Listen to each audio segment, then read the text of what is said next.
Pessoal, prova do IFSC 2023. Então, ela foi resolvida, aplicada, na verdade, né? Ontem, dia 27/11. Vamos fazer a resolução dela. Então, questão 11 diz assim: Sávio construiu um sistema com 2 aquários, um principal e outro secundário, conectados através de uma mangueira com um registro que permite interromper a vazão de água entre os aquários. Certo dia, ele esvaziou o aquário principal para realizar a limpeza, mantendo o registro entre eles fechado. Ao final do serviço, Sávio abriu simultaneamente o registro entre os aquários e uma torneira auxiliar que fornece água diretamente ao aquário principal. Esta torneira auxiliar irá fechar automaticamente quando os 2 aquários estiverem com o mesmo volume de água. Sabe-se que o aquário secundário possuía inicialmente 270 litros de água. Então, vamos lá. Vou fazer um esqueminha aqui, um esboço, né? Temos aqui um aquário principal, vou chamar aqui de P. Temos um caninho aqui que liga eles, né? Uma mangueira. E aqui temos o secundário. Inicialmente, o secundário tinha 270 litros de água. Que a mangueira que os conectava registra uma vazão constante de 1 litro por minuto. 1 litro por minuto. Até os aquários atingirem o mesmo volume e que a torneira também possui vazão constante de 4 litros por minuto até fechar. Tem uma torneirinha que está enchendo ali, né? Vou botar aqui torneira. Ela joga água a 4 litros por minuto. Dessa forma, determine por quanto tempo a torneira auxiliar ficará aberta. Entendendo um pouco melhor a situação. Temos o aquário principal, que inicialmente ele está vazio, né? Então, ele tem 0 litros de água, que o cara esvaziou para limpar. Enquanto o secundário já tem 270 litros de água. O que está acontecendo aqui? Então, a gente tem uma aguinha aqui dentro do secundário. Deixa eu pintar aqui. E essa água, ela está indo para o principal, né? Porque foi aberta a torneirinha aqui entre elas, então está vazando água para o principal. Que vazão que é essa? De 1 litro por minuto.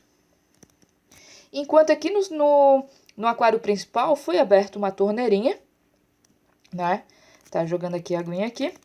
E essa água aqui entra aqui 4 litros por minuto. Ok? Então, vou apagar aqui. Esse é o esquema que a gente tem ali da situação. Então, o principal e o secundário estão dessa forma, né? No secundário não tem nenhuma torneira entrando água, só tá saindo água daqui. Enquanto no principal, a gente está recebendo a torneira que foi aberta e a água do secundário. Logicamente, no aquário principal, né, o que está acontecendo? Essa água ela está sendo controlada por minuto, né? Então, aqui, inicialmente, a gente não tem água nenhuma. Passou 1 minuto, o que vai acontecer? Vai entrar 4 litros pela torneira aqui que está aberta e 1 litro que está vindo do aquário secundário, ok? Então, entrou 5 litros em 1 minuto. Passou mais 1 minuto, o que vai acontecer? Vai entrar mais 5 litros. E assim vai. Então, no aquário principal, o volume de água, vou chamar de X aqui a quantidade de minutos, ele é dado por... O que tinha inicialmente? Não tinha nada. Então, é 0, né? E o que está entrando constantemente? Está entrando constantemente 5 litros, né? 4 da torneira e 1 do aquário secundário, né? Então, é 5x. Então, para a gente calcular o volume desse aquário principal a partir do tempo, né, a partir dos minutos, basta a gente multiplicar a quantidade de minutos por 5. Né? Aí a gente vai ter a quantidade de água que tem aqui dentro. Enquanto o secundário, o que está acontecendo? Vou chamar aqui de VP e VS. Não está entrando água nele, né? Está saindo. O que a gente tinha inicialmente? Tinha 270 litros. Porém, a cada minuto sai 1 litro. Então, passou 1 minuto, ele vai ter 269. Passou outro minuto, 268. Então, a cada minuto, perde 1. Ou seja, menos 1x, que seria só x, né? Ok, o que a gente quer? A gente quer que isso seja igual, que é quando a torneira vai fechar, né? Então, a gente vai calcular quando que o volume do aquário principal vai ser igual ao volume do aquário secundário. Fazendo a igualdade das equações, a gente vai ter 5x, que é aqui esse zero também não preciso colocar, igual a 270 menos x. Vou apagar não, vou botar esse aqui para cá, para a gente ter espaço para resolver. Passando x para o lado de lá vai ficar 6x igual a 270. X, então, é 270 sobre 6. Dividindo por 3, isso dá 90 por 3, 90 por 2, que é 45. Então, isso vai dar 45 minutos. Então, após 45 minutos, a quantidade de água entre os dois, a quantidade de água dentro dos aquários, né, vai ser igual. Portanto, a resposta do gabarito preliminar está correta, alternativa C. Questão 12. O quadro ao lado traz os ingredientes utilizados para preparar uma porção de massa de pizza caseira com fermento natural. Utilizando uma balança digital, Daisy preparou uma porção dessa massa de pizza. Ela realizou todos os passos conforme apresentados na receita e, ao final, percebeu que 4% da quantidade de água evaporou por conta do processo de dissolve. Cadê a água aqui? Água filtrada. Então, vamos aqui. Primeira informação que deu é que 4% de 350 gramas de água evaporou. Vou anotar aqui para depois a gente ver o que vai fazer com isso. Ok.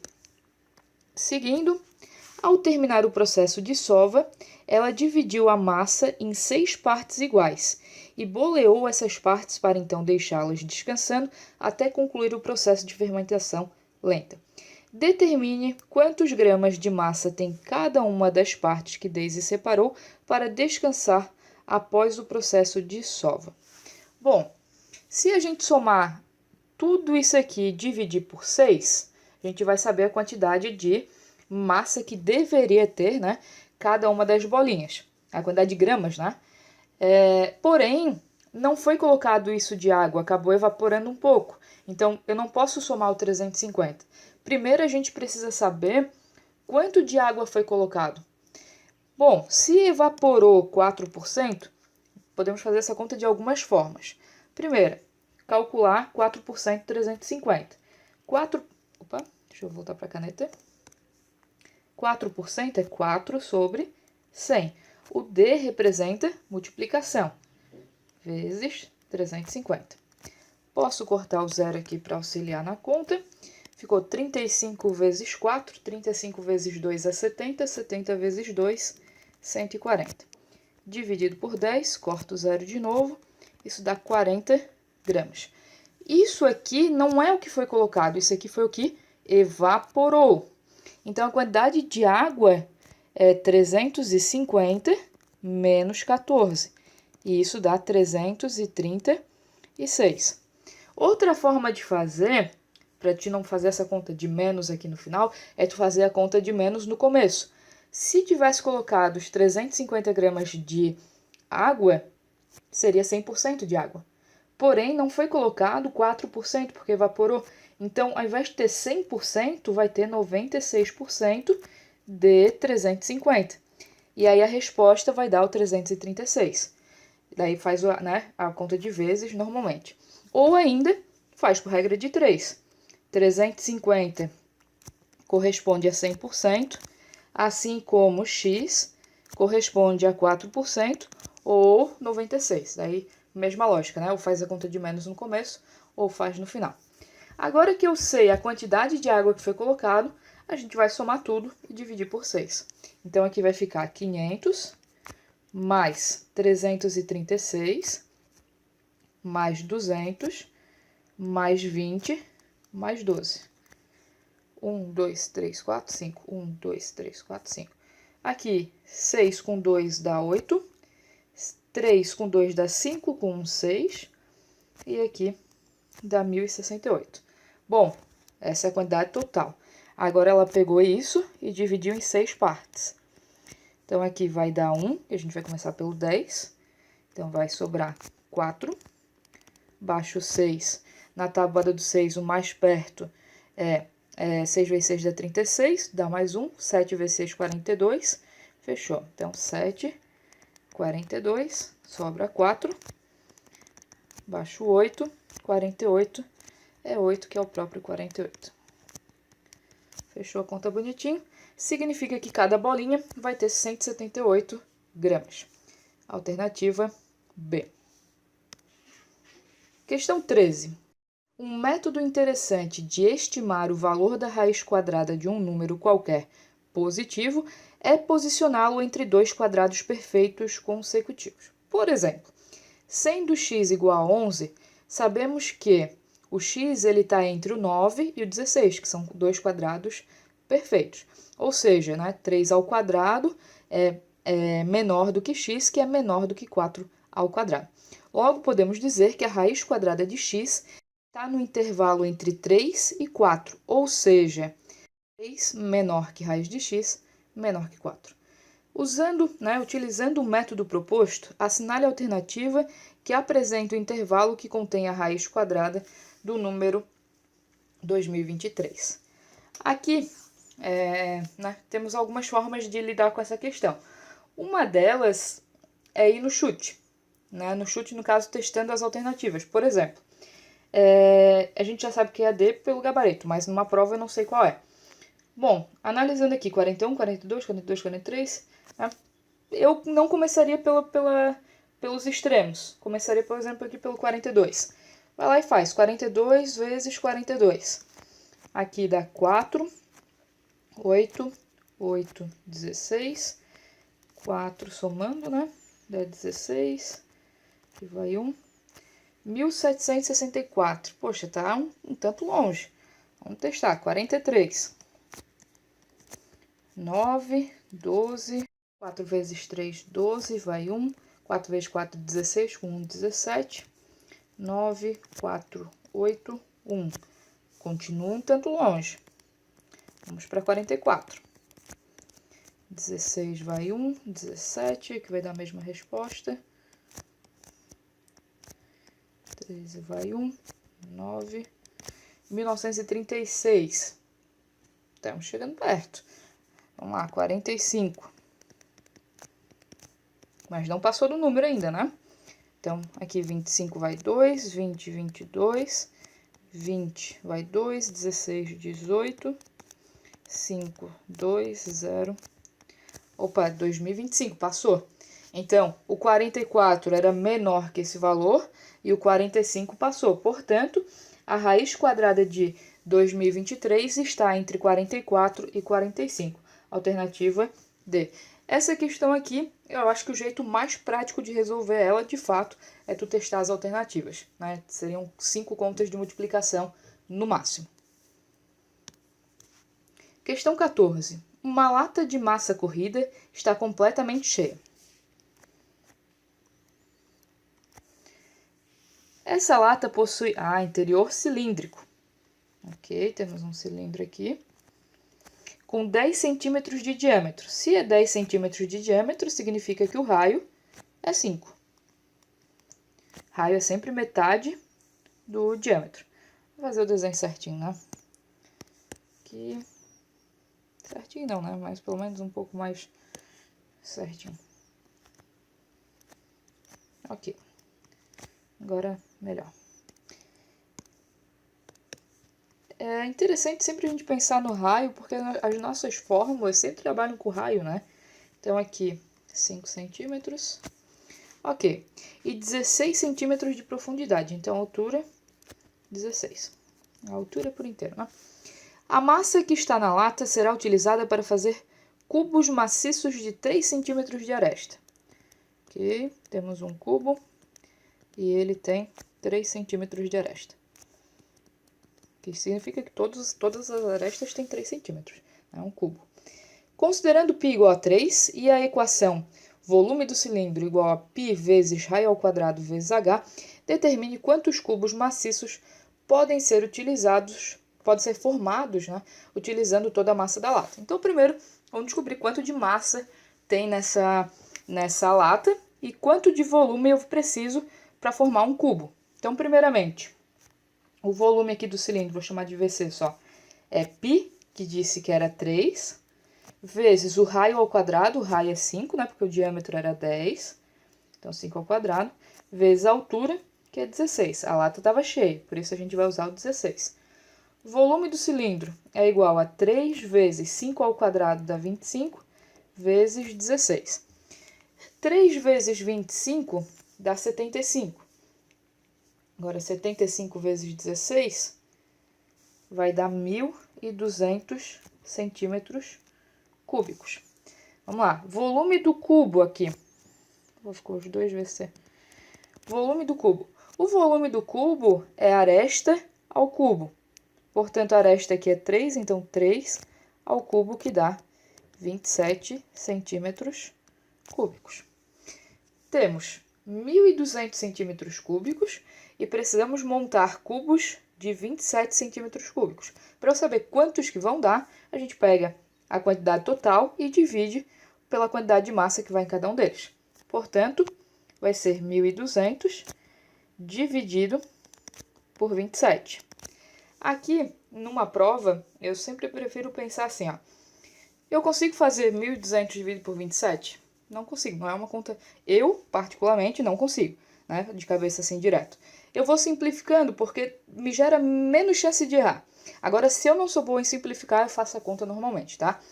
Aqui, esses dois números dá para dividir por 3. Então, seria a mesma coisa que dividir 400 por 9. Consigo simplificar mais? Não. Então, eu vou parar por aqui e vou dividir 400 por 9, que eu acho mais fácil do que dividir 1.200 por 27. Aqui, o 4 não dá, vou pegar o 40. Na tabuada do 9, o mais perto do 40 é o 36, que é 4 vezes 9. Vai sobrar 4, vai baixar o 0, vai dar 40 de novo. Portanto, mais uma vez vai dar 4, que vai dar 36 e resto 4. A gente vai continuar nisso eternamente, né? Então, 44,44444. Posso botar 45 se tivesse aqui nas alternativas? Não, porque eu consigo formar 44 cubos e um vai ficar faltando. Então, o máximo que eu consigo formar é 44 cubos, portanto, alternativa D, tá? Se tu fizer a continha aqui, vai chegar na mesma resposta, tá? O 1.200 dividido por 27. Essa questão de simplificar, eu acho que é algo interessante para agilizar os cálculos. Se tu simplificar, a partir do momento que tu vai treinando, só traz benefício. A gente consegue resolver mais rápido, a gente resolve uma conta que é mais simples, mas foco de novo. Se eu não tenho o costume de simplificar, não vai fazer isso na hora de uma prova, que vai acabar dando chance para te errar a conta 2 vezes, tá? Eu aconselho, tipo, tô lá estudando, tô fazendo um exercício qualquer que eu não tô sendo cobrado, treina simplificar, porque só traz benefício. Questão 15. A professora dos alunos André, Bruno, Carlos e Daniel deu a cada um destes uma barra de 150 gramas de chocolate ao leite. Ok. O André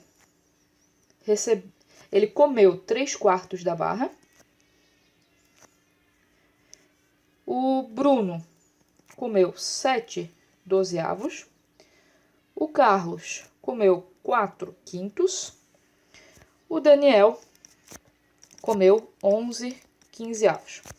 Com base nessas informações, analise as informações abaixo e assinale a alternativa falsa. Bom, todas as alternativas aqui estão falando da quantidade de gramas que cada um comeu. Então, é interessante que, antes de eu pensar em qual é a verdadeira e qual é a falsa, eu determine a quantidade de gramas que cada um comeu. Então, o André comeu 3/4 de 150 gramas, porque cada barra, né? A barra que ele recebeu tem 150 gramas. Aqui a mesma continha da porcentagem. A gente resolve fazendo 3/4 vezes 150.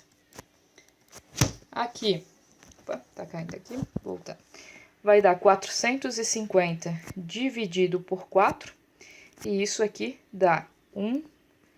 1 sobra 1, vai dar 10 dividido por 4, que dá 112. Deixa eu jogar esse aqui pro lado de cá, para ter um pouquinho mais de espaço. Vai dar 1,5. Ok? Então, é só dividir 450 por 4. Mesmo processo aqui, de 150. Isso aqui vai dar 7/12 vezes 150. Posso dividir o 150 por 12, tá? Depois multiplicar por 7. Isso auxilia, deixa a conta um pouquinho mais rápida, porque os números são menores. Ou, se quiser, faz 7 vezes 150, que vai dar 1050, e divide por 12, que dá 87,5 gramas. Aqui, D 150, que vai ser 4 sobre 5 vezes 150. 150 por 5 vai dar 30 vezes 4, isso dá 120. Sempre que dá para simplificar pelo número de baixo, um deles, sempre que dá para dividir, faz e aí multiplica pelo que sobrou lá em cima. Aqui, D 150, mesmo processo, 11 sobre 15 vezes 150. 150 por 15 dá 10, vezes 11 dá 110 gramas. Então, fazendo uma tabelinha aqui, o André comeu 112,5 gramas, o Bruno comeu 87,5 gramas, o Carlos comeu 120 gramas, o Daniel comeu 110 gramas. De novo, eu precisava saber a quantidade de gramas que cada um comeu, pelo fato de que as alternativas só traziam gramas. Seguindo, agora eu vou analisar o que é verdadeiro e o que é falso. Letra A. André comeu 25 gramas a mais que Bruno. Se a gente diminuir a quantidade do André pela quantidade do Bruno, vai ficar 112,5 menos 87,5, e isso dá 25. Portanto, verdadeiro. B. Carlos comeu 10 gramas a mais que Daniel. Carlos e Daniel, um comeu 120, outro comeu 110. Então, Carlos menos Daniel, 120 menos 110, de fato, 10. Então, verdadeiro também. C. André e Carlos, André mais Carlos, juntos comeram mais que 200 gramas de chocolate. André, 112,5, Carlos, 120. Passou de 200, verdade. Alternativa D. Bruno e Daniel juntos comeram menos que 200 gramas de chocolate. Bruno e Daniel. Se somar a quantidade do Bruno, que é 87,5, e do Daniel, que é 110, isso vai dar 197,5, que é menor que 200, então, verdade também. Só sobrou a alternativa E para ser falsa. Juntando as sobras das 4 barras de chocolate, tem-se menos que 150 gramas, que era a quantidade original de cada barra. Bom, 150 gramas era a quantidade original de cada barra, tá certo. Porém, se a gente contar o resto aqui, será que é menos que 150? Vamos fazer um pouquinho aqui. Se comeu 110, vamos ver aqui, vou começar de trás para frente. A, B, C, D. Se o Daniel comeu 110, sobrou 40 gramas. Se o Carlos comeu 120, sobrou 30. Se o Bruno comeu 87,5, aqui 12,5 mais 50, 62,5. E aqui, para 150, está faltando 37,5. Se somarmos isso aqui, que são o que sobrou de cada um deles, vai dar 10 que vai 1, 10 que vai 1, 4, 10, 170 gramas. Então, o que sobrou de chocolate, somando todos eles, foi 170 gramas, que não é menos que 150 gramas, tá? Portanto, a alternativa E está incorreta. Questão 16. Em uma aula prática sobre canteiros, um professor do curso técnico em agropecuária do IFSC apresentou aos alunos um terreno quadrangular em que ele construiu 4 diferentes canteiros, A, B, C e D, sobre o qual plantaria 4 diferentes culturas, conforme a figura ao lado. O canteiro A é uma área quadrangular de X metros de lado. Então, é um quadrado, aqui a gente já sabe que mede X e aqui também mede X, já está tudo esquematizado. Sendo assim, aqui eu pulei tudo porque já está as informações. Sendo assim, qual é a expressão algébrica que melhor representa a área total do terreno que o professor usou para construir os 4 canteiros? Bom, a área total, a gente pode calcular de duas formas, tecnicamente. Posso calcular a área de cada um deles e depois somar tudo. Por exemplo, o canteiro A é um quadrado de lado x. A área do quadrado é lado ao quadrado, portanto, x ao quadrado. O canteiro B é um retângulo de medidas x e y, então a área é x, y. O canteiro C também é um retângulo de medidas x e y. A área de um retângulo é base vezes altura, portanto, também xy. E o D é um quadrado de lado y. Então, a área é y ao quadrado, porque a área de um quadrado é lado ao quadrado. Somando tudo isso, vai dar x ao quadrado mais xy apareceu 2, mais y ao quadrado, alternativa A. Segunda forma de fazer. Essa área, vamos esquecer que ela foi dividida, tá? Esquece que foi dividida. A gente tem um quadrado de lados x mais y. Então, a área de um quadrado é lado ao quadrado. Portanto, a área desse quadrado maior é x mais y ao quadrado, que é x mais y vezes x mais y. Faz a distributiva, vamos ter x ao quadrado mais xy mais yx mais y ao quadrado, que dá x ao quadrado mais 2xy mais y ao quadrado. Novamente, alternativa A. Sempre o ifs que cobra um pouquinho de produto notável. Aqui a gente pode lembrar de produto notável, que é o quadrado do primeiro, mais 2 vezes o produto entre eles, mais o quadrado do segundo, tá? Então, duas formas. Ou eu calculo a areazinha de cada uma das partes e depois somo, ou eu já vejo isso aqui como uma figura total, já que a gente tem todas as medidas, né? E calcula a área, tá? 17. Bruna e Camila entraram em uma loja que estava oferecendo descontos progressivos em função do número de peças que fossem compradas. O banner da loja informava que na compra de uma peça de roupa, o cliente recebia 10% de desconto. Então, uma peça, 10%. Na compra de 2 peças, recebia 20%. E na compra de 3 peças ou mais, recebia 30% de desconto. Ok. Que a Bruna resolveu fazer? E a Camila, né? Bruna decidiu levar 3 peças, cujo valor original antes do desconto era de R$120 por peça. Então, vamos ver aqui. A Bruna, ela comprou 3 peças de 120. Portanto, o total era de R$360. A Camila optou por levar 2 peças cujo valor original era de 140. Tá, e não fala. Ah, tá, ela só levou 2. Então, vamos lá. Camila. Ela levou 2 peças de 140. Então, sem o desconto, o total que a Camila tinha que pagar era R$280. Então, o valor total da compra de Bruna e Camila, respectivamente, após aplicar o desconto, é D. Tá, vamos lá. A gente já sabe o desconto, vamos ver. A Bruna, como ela levou 3 peças, ela recebeu 30% de desconto.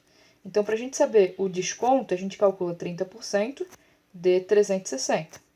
Isso vai dar 30 sobre 100 vezes 360. Posso cortar os zeros. 36 vezes 3, aqui 3 vezes 6, 18, vai 1. Isso vai dar R$108 de desconto. Ou seja, o valor que a Bruna vai pagar é 360 menos o desconto, que é 108. Isso vai dar R$252. Então, a Bruna daqui pagou R$252. Mesmo processo para a Camila. A Camila, ela iria gastar R$280, mas como ela levou 2 peças, tem 20% de desconto. Então, 20% de 280. Vai ficar 20 sobre 100 vezes 280. Posso cortar os zeros de cima com os zeros de baixo. 2 vezes 28 dá 56. Então, o valor pago pela Camila é 256 256 não, 280 menos 56. E isso aqui dá R$224. Camila, 224. Como a gente quer saber o total pago pelas duas... Ah, só pedi, deu separadinho. Fechou. Então, a Bruna, 256 e a Camila, 224. Lembrando que... Deixa eu até voltar a continha aqui. Ah, a Camila ganhou 20% de desconto. Se ela não vai pagar 20% do valor, significa que ela vai pagar 80% do valor. Então, se eu calculo 80% de 280, já sai direto o valor pago. Aí eu não preciso fazer a conta de menos no final, porque eu já fiz a conta de menos no começo, tá? Posso usar a regra de 3. A vantagem da porcentagem é que a gente tem inúmeras formas de resolver. Então, vai sempre pela forma que tu lida melhor, tá? 18. Fernanda descobriu que, para realizar transferência bancária, seu banco cobra, para cada operação, uma taxa fixa de R$5 e mais uma taxa de 2% sobre o valor de transferência. Então, aqui, vou falar aqui de taxa. Obrigatoriamente, a gente paga... a gente não, né, Fernanda? Paga R$5 mais 2%, então 2 sobre 100, ou 0,02, tanto faz, né? Vou botar aqui 2%. A gente pode representar por 2 sobre 100, ou 0,02, tá? Tanto faz. Sobre o valor da transferência, que eu vou chamar de X, tá? Então, para a gente saber a taxa que ela vai pagar para essa transferência, basta a gente botar aqui no lugar do X o valor que ela quer transferir. Se Fernanda precisa fazer duas transferências distintas, uma de 800 e outra de 460, então o valor que o banco cobrará ao todo para fazer as duas transferências é de... Bom, vamos lá. Primeira transferência, R$800. Então, T de 800 vai ser 5, que é a taxa fixa, ela já paga automaticamente, mais os 2% de 800. Então, 2 sobre 100 vezes 800. Posso cortar os dois zeros com esses dois zeros. Teremos, então, 5 mais esse produto que dá 16. 5 mais 16, 21. Então, para a primeira transferência, ela já pagou R$21. Para a segunda transferência, a gente vai calcular com 460. Novamente, Fernando foi fazer a transferência, já pagou R$5. E, além disso, paga 2%, então 2 sobre 100, do valor que ela quer transferir, então 460. Posso cortar um zero com um zero, a gente vai ter 5 mais 46 vezes 2 dá 92, que sobre 10 dá 9,2. Somando com 5 dá 14,2.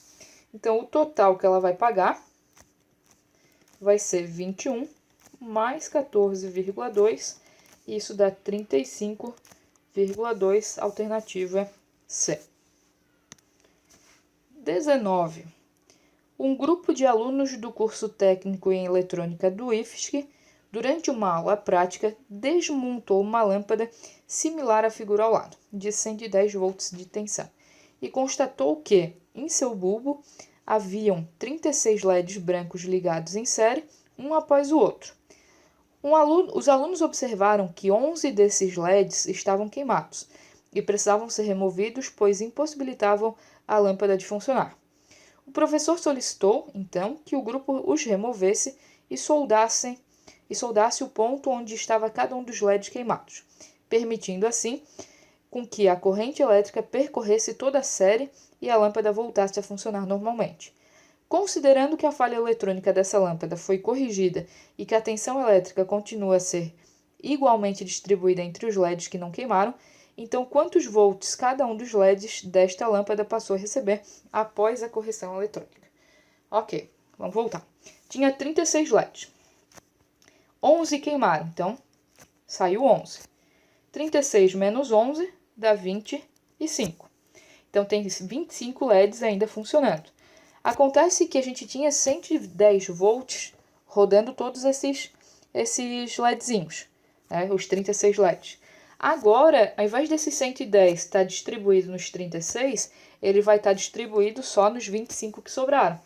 Então, a gente vai pegar 110, que é o total, e dividir pela quantidade de LEDs que ainda está funcionando. fazendo a continha de divisão, vamos lá. Vai ter que pegar o 110 inteiro. Vai dar 4, que dá 100. Sobra 10. Não tem número para baixar, então bota vírgula e bota um 0. Vai dar 4 de novo, que dá 100. E sobra 0. Portanto, cada um dos LEDzinhos vai receber 4,4 volts de tensão. Alternativa E. Por último, questão 20. Durante uma campanha de arrecadação em prol de uma entidade beneficente, uma rede de mercados se ofereceu a adicionar à doação dos clientes o dobro da quantidade de alimentos doada por eles. Então, a pessoa doa 1 kg de arroz, eles vão doar 2. Ao final da campanha, foram destinados à entidade um total de 3.450 alimentos. Quilos, né, de alimentos. Qual a quantidade de alimento doado pela rede de mercados nessa campanha? Então, vamos supor assim, que esses 3.450 quilos, eles são formados da seguinte forma. A parte doada pelos clientes, chamou de clientes aqui, e a parte doada pelo mercado. Eu sei quanto foi doado pelos clientes? Não sei. Se eu não sei, eu vou chamar de X. Eu sei a parte doada pelo mercado? Não. Eu vou lá, vou chamar de Y? Não, porque eu vou ter duas letras, o negócio complica. O que falou sobre a quantidade doada pelo mercado? Disse que é o dobro, né, da quantidade doada pelos clientes. Quanto que é o dobro de X? 2X. Então, se eu somar a quantidade doada pelos clientes com a quantidade doada pelo mercado, isso tem que dar 3.450. Aí basta a gente resolver a equaçãozinha. Então, 3.450 vai ser igual a 3x. Passo 3 dividindo. O x vai ser 3.450 dividido por 3. 3 por 3 dá 1. 4 por 3 dá 1, sobra 1. 15 por 3 dá 5. E aí baixa o 0. Ou seja, os clientes doaram 1.150. Tem aqui? Não. Então, calma lá. Qual a quantidade de alimento doado pela rede de mercado? 2x. A gente achou o x, então o mercado é 2x, portanto, 2 vezes 1.150, que dá 2.300.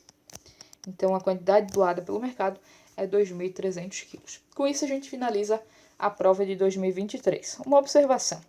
Vamos lá, começando na 11. Essa prova aqui, ela trouxe muita questão de montar a função do primeiro grau. Né? Aqui na primeira a gente já tem isso. Ali para frente, quer dizer, aqui temos também, muito não, né? Porque a gente só tem 10 questões e acabou aparecendo em 2, 3. Não apareceu Pitágoras, o que é um milagre, porque todas as outras provas apareceram. Produto notável sempre aparece. E aí a gente tem aquela questão de porcentagem, fração, que sempre cai também. Então, essa prova aqui... e volume, né? Volume também sempre cai. Então, essa prova aqui ela é formada por equação do primeiro grau, função do primeiro grau, volume, porcentagem e fração, né? Que trabalha porcentagem e fração, a gente pode agrupar aí numa regra de 3. Além disso, trouxe uma questão de aritmética básica, que é essa parte da raiz. Então, em resumo, a gente tem que a prova foi trabalhada esses conteúdos, tá? Espero que vocês tenham feito uma boa prova e para quem está estudando para as próximas provas, boa sorte nas próximas provas.